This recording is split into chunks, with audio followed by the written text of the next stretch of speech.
مش معقول كل ما نحب ناكل تومية سوري هنبعت نشتري اكل سوري من اي مطعم، وفي الاخر هيبعتوا لنا علبتين صغيرين جدا كل اللي في البيت هيتخانقوا عليهم. تعالوا في الفيديو ده انا هقول لكم ازاي نعمل التومية السوري باحلى طعم. هنعمل كمية وفيرة جدا هتقعد معانا في التلاجة من 10 ايام لاسبوعين كمان، احلى وانضف واوفر من بره بمليون مرة. تعالوا نبدأ الوصفة، بس بتمنى منكم تدعموني بلايك. ولو أول مرة بتشوفوني أنا اسمي سعاد. هنا في طاسة أو كسرولة أو أي حاجة هنحطها على النار، هنحط كوبايتين من المية وعليهم نص كوباية من النشا. هندوبهم طبعا مع بعض على البارد الأول كويس جدا، ونتأكد إن النشا داب تماما مفيش فيه أي تكتلات.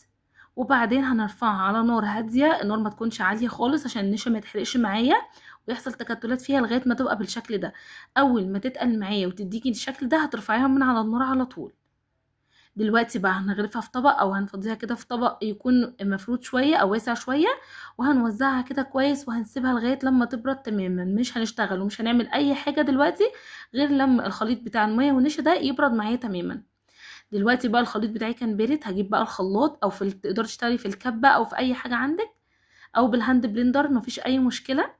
الخليط بتاعي كان بارد، بصوا بقى شكله عامل ازاي. هحطه بقى كله كده في الخلاط، وهحط عليهم 5 أو 6 فصوص من الثوم. انا الفصوص بتاعتي ما كانتش كبيره قوي فحطيت 6 فصوص، لو الفص بتاعك كبير تقدري تحطي 5 بس.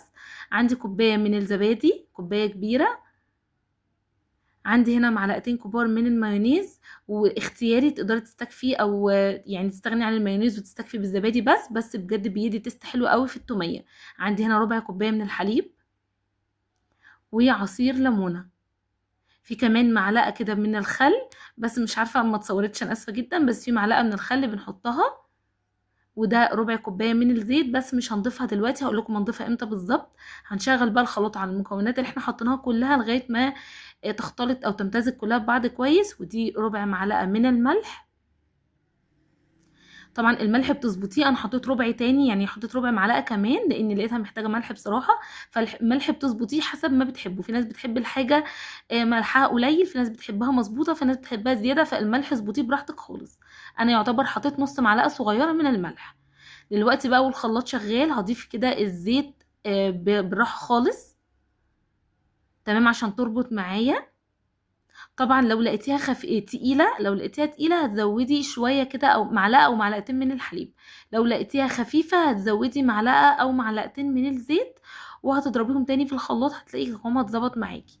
بصوا هي كده قوامها تمام جدا، انا مش عايزاها تبقى اتقل ولا اخف من كده.